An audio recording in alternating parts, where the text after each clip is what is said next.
here yesterday for saying he's seriously considering running for president as an independent. And he's here to tell us right now why he wants to do that. Please welcome author of the new book, From the Ground Up, Howard Schultz. Thank you very much. Thank you. So I am going to ask you about that, because I think you've been a lifelong Democrat. Yes. Are you not sure that your policies are strong enough to run as a Democrat? Well, I think I would have to be disingenuous to run as a Democrat today. But I think the question that I'm asking myself, and I think many of us are asking ourselves, is what kind of country do we want to live in? And right now, I think it's clear that the country we are living in needs significant change. Not only change because of this president, but change because of the toxicity and the lack of compromise of both parties. And we certainly saw that.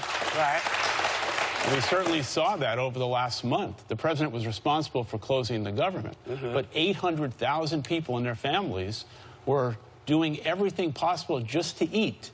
And the Democrats, as well as the Republicans, are responsible for that. All right. Well, I just want to ask quickly, what are the Dems too left on, you think?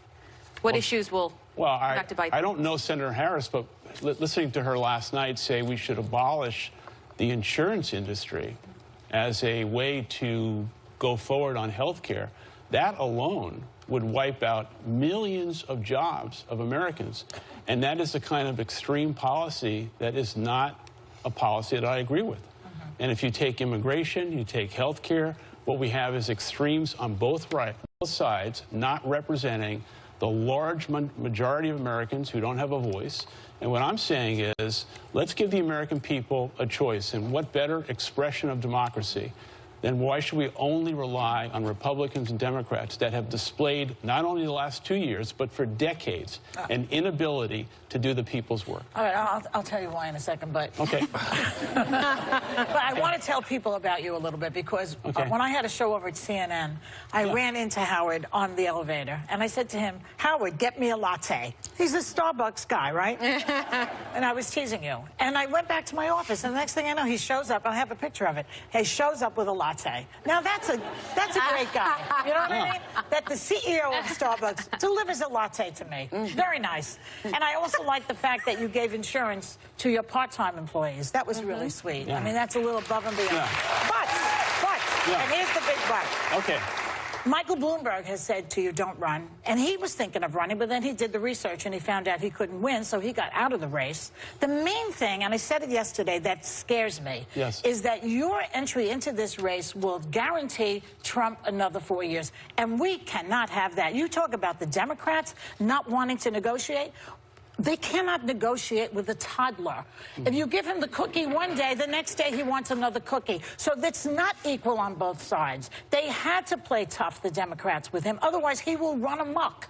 Now, your entry into the race pretty much guarantees that a Republican is going to win. Joy, and I know I don't agree with you. I know you don't. I don't agree with you. I know you don't. In fact, not only do I not agree with you, but I think if President Trump runs against a far-left, progressive, liberal Democrat. What if he runs against Biden? Biden's the middle of the road guy. Biden hasn't come into the race yet. But let's finish. If he runs against a far-left, progressive person who is suggesting 60, 70% tax increases on the rich and a health care system that we can't pay for, President Trump is going to get reelected. And all I'm saying is, let me go out to the country and let the people hear my story. I grew up in the projects of Brooklyn. I gave my company comprehensive health insurance, equity in the form of stock options, free college tuition for every employee, and I figured out... You can't do that with the country. Well, you can. No, listen. No. Because this is the same problem you know who has. When you when you own your company, you can make these changes as you want them to be. When you have to report to the Senate and the Congress and all the 50 million people that come in the middle, that's a little bit different. And so you know, my big problem is I want people to stand up for what they believe in. And I think you're saying to people, I don't think you'll hear me unless I speak to you as an independent. I think if you believe in what you believe in, then stand up for that as a Democrat and then change the party if you feel like that, as opposed to going elsewhere. That was what I wanted to finish saying. Okay. Can I ask you all one question, and maybe even the audience? Does anyone believe the current system, not only the president, but the current political system and our government is working well on behalf of the American people? Not since Obama was elected, no. No. No. I do think it's the best system that we have. But I think it has to do with money in campaigns and money in politics. And you're a glaring example that as long as you're a billionaire, you can run for anything. And my problem with politics right now is the influence of money. And no shade at you, but you do have to be a billionaire to run as an independent. That's why Michael Bloomberg's the other example you've given. Well, but you can't buy the presidency. The American people are going to decide. But let me just make one point. No. Can I make one? Can I make one point? Sure. So in the last 3 or 4 presidential elections, basically 8 battleground states decided the election. That's a fact. Yeah. Now, if an independent person were to run for president and get on the ballot of all 50 states, which if I decide to run, we will be on the ballot of all 50 states, for the first time in almost 40 years, I'll get that. For the first time in almost 40 years, every state, every person's vote will matter. It won't be 8 states. It'll be a 50-state race. As opposed to the Electoral College. No, but... So it's a way of circumventing it? No, it's not a way of circumventing it, because we could get to 270 because every state will matter. But the issue that I think... It does matter. That's why the Electoral College exists. And I love the primary. I love primary politics. And no disrespect to you, but you just went on Gwyneth Paltrow's podcast. You're here on The View. All politics, I believe, should start local. Why aren't you in New Hampshire or Iowa right now? You know what I want to ask, though? I mean, He's selling a book.